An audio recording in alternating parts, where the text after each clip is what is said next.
Volunteer, volunteer, volunteer. Intern and volunteers, internships and volunteering. To volunteer. Volunteer every chance you get. I volunteered, I did internships. Volunteer internship position. Volunteering. Volunteer and take internships. Interns or volunteers. Or volunteering. Volunteer, get involved. Internships, volunteer. Internships, volunteer. Like, do as much as you can to get experience in the field, whether it's paid, unpaid, like do as much as you can to get the experience, because you're definitely going to need it once you get an interview and go for a job. For starters, it's a very tough field to get into, and you need to be aware that you are competing against several thousand people for potentially the exact same job. You're not the only resume out there.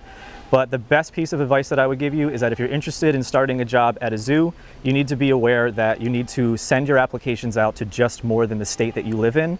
Education, definitely education, going to school, learning about animals, learning about biology, expanding your education for keepers that are already in the field. That's definitely a main thing I would talk about.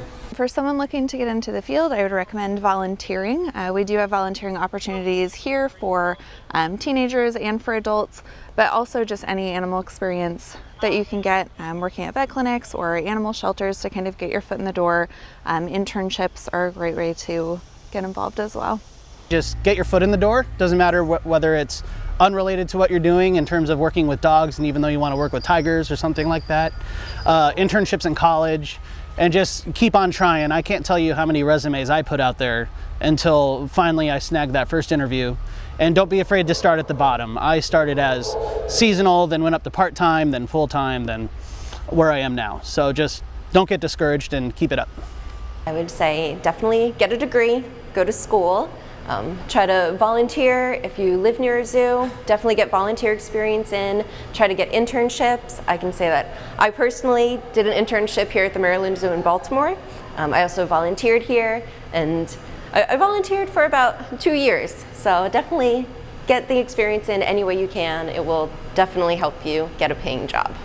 I was a volunteer and an intern, and then I was seasonal staff, and then I was part-time staff, and then I finally got to be full-time staff. So whenever I talk to anyone, I say persistence is the main thing that you have to have. Get experience, any kind of hands-on experience, whether it's with dogs and cats to goats and cows, any of that will help.